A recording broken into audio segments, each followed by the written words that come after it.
안녕하세요. 함께 생각해 봅시다. 있을 때 잘 하세요. 있을 때 잘 하지 왜? 자, 오늘은 왜 이런 주제를 잡았냐고요? 우리는 시간과 함께 죽음을 향해 열심히 달려갑니다. 그리고 어느새라는 이야기를 너무 흔하게 합니다. 저 또한 예외는 아니고요. 저도 요즘 있다가 어느 때 문득 생각할 때가 있는데, 야, 벌써 이 나이가? 제가 지금 10년 전으로 잠깐 돌아가더라도 그때는 좀 뭔가 이렇게 조금 더 그런 생각들을 많이 했어요. 근데 막상 지금 현실에 와서 10년이라는 세월이 훅 지나고 보니까 이제는 시간이 별로 없다라는 생각을 자꾸 하게 되는 거예요. 저는 누구보다도 운동을 열심히 합니다. 정말 매일같이 운동을 하고, 그리고 제가 늘 강조하면서 강의하는 내용 가운데 근육량은 절대 필요하다. 근육량 떨어지지 않게 하려고 갖은 노력을 다 합니다. 근데 한 가지 못하는 게 있는데 바로 뭐냐고요? 바로 마음입니다. 마음이 편치 않을 때가 너무 많아요, 사실. 근데 저의 현실의 그런 입장에 대한 것은 다음에 제가 한번 자세히 한번 말씀을 드리도록 하고요. 있을 때 잘하지 왜 그러셨어요? 라고 하는 것은 분명히 후회의 의미가 담겨 있습니다. 이번 시간에는 나이가 드신 분들, 노년기에 이제 황혼이라고 그러죠.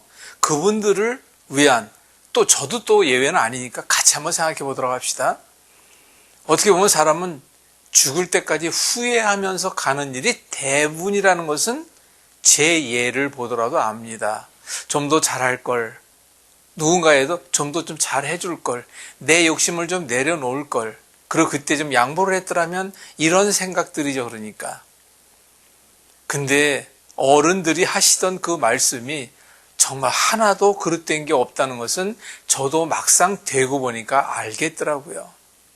그래서 제가 미리 당부의 말씀을 드립니다. 지금 적어도 50대다, 60대에 들어서고 있다, 또는 지금 이제 80대가 되고 있다 라고 하는 분들에게 이구동성으로 공통적으로 말씀을 드리겠습니다.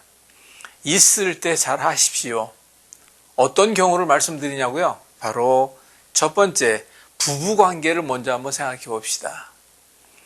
저는 이제 이 부분에 대한 것을 아주 대놓고 까놓고 아주 이렇게 얘기하고 있는데, 사람들은 겪지 않으면 소중한 사람에 대한 걸 잘 모릅니다.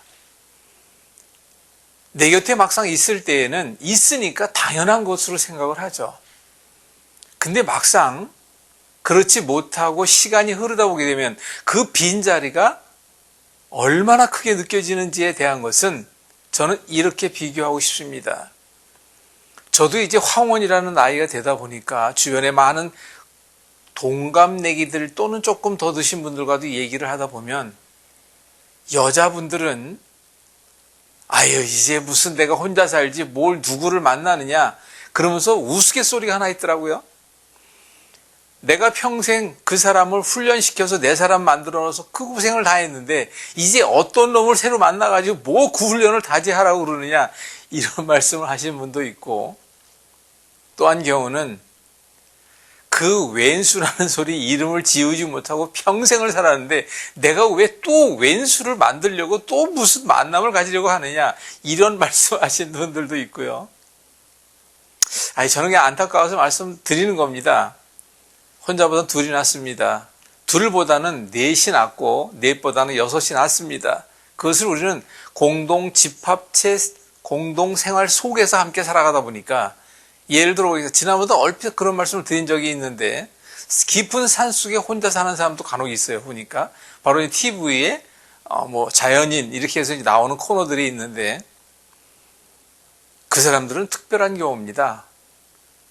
저 같은 경우는 지금 거의 10년은 채 안 됐지만 이 긴 시간을 그렇게 지내다 보니까, 야, 정말 시간이 아깝다라는 생각이 드는 거예요. 그리고 후회가 드는 것은 그런 뭔가를 할 때는 미리 결정을 할 걸 라는 생각을 합니다. 왜 이렇게 말씀드리느냐고요? 혹시라도 이 코너에서 함께 생각해 봅시다라고 하는 걸 보고 계신 분들이 있다면 저는 제 입장을 비추어 좀 부탁을 드리겠습니다.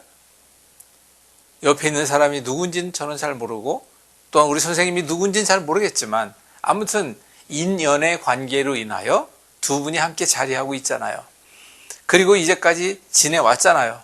아이들 놓고 잘 왔잖아요. 그런데 두 사람은 살다 보니까, 그건 제 얘도 마찬가지니까 너무 무뎌집니다. 그냥 당연한 것 같은 거예요, 다. 그러니까 없으면 없다는 듯이. 그런데 그 없는 시간이 아예 없다라고 생각했을 때 느껴지는 그 부분에 대한 거를 죄송합니다 이렇게 말씀드려서 지금 미리 한번 생각해 보시고 2번, 3번, 4번 생각해 보십시오.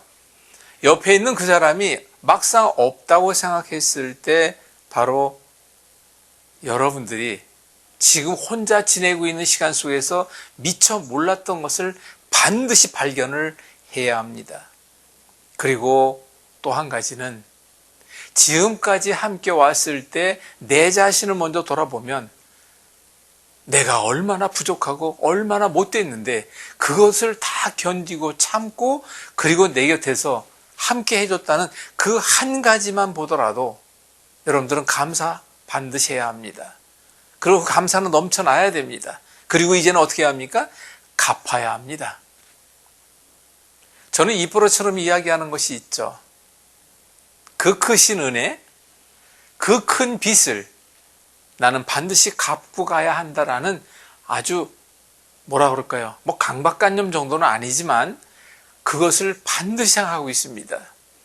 그런데 만에 하나 그 빚이 위에 계신 하나님이 아니라 내 옆에 있는 그 어느 사람에게도 그 빚이 있다면 그 사람이 떠나기 전에 우리가 둘이 함께하는 공간에서 그 시간 속에서 그 빚을 반드시 갚아가야 한다는 제가 부탁을 좀 드리고 싶습니다.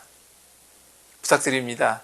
근데 아마 이 이야기를 들을 때 남자분들이 그렇게 해야 될 경우가 대부분 많습니다.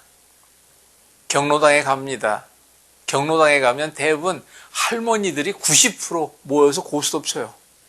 거긴 또 할아버지는 또 껴주지도 않아요. 파고다 공원을 갑니다. 거기에는 90% 아니 99%가 다 남자입니다. 참 제가 그런 걸 보면은 서로가 그 긴 시간을 함께 살아오면서 우리나라의 가부장적인 제도와 유교 사상이 깊이 자리해서 그런지 모르겠지만 남자는 그냥 어깨에 힘, 목에 힘 큰 소리로, 여자분들은 지금 내가 하고 있는 것이 당연히 겪어야 할 일인 것보다라고 살아오신 우리 부모님 세대가 있지요. 근데 지금 젊은이들 한번 돌아보겠습니다. 지금 20대, 30대, 40대 그들은 결코 그렇지가 않아요. 그러다 보니까 혼자 사는 사람이 이렇게 많죠. 계속 혼밥, 혼술, 혼집, 대부분 혼자.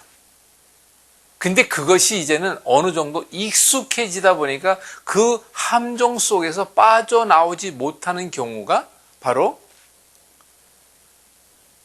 요즘 젊은이들이 은둔 생활에 어느 한 매스컴을 보니까 젊은 청년들이 약 54만 그들이 지금 은둔 생활을 하고 있다는데 거긴 장년과 노년은 빠져 있습니다. 여러분도 생각해 보시기 바랍니다. 부탁드립니다. 있을 때 잘하십시오. 지나고 난 뒤에 보면 있을 때 잘하지 그랬어 왜? 그 이야기 듣지 마십시오. 그러면 이것은 어떻게 해야 있을 때 잘하고 그 이야기를 듣지 않을 수 있느냐라고 하는 것은 우리가 1, 2부로 나누어서 2부에서 그럼 어떻게 해야 이것을 잘할 수 있을까? 그것을 다시 한번 이야기해 보는 거로 하겠습니다. 있을 때 잘하세요. 그러니까. 그럼 어떻게 해야 잘하는 거냐고요? 그 2부에서 말씀드린다니까요. 2부에서 다시 뵙겠습니다.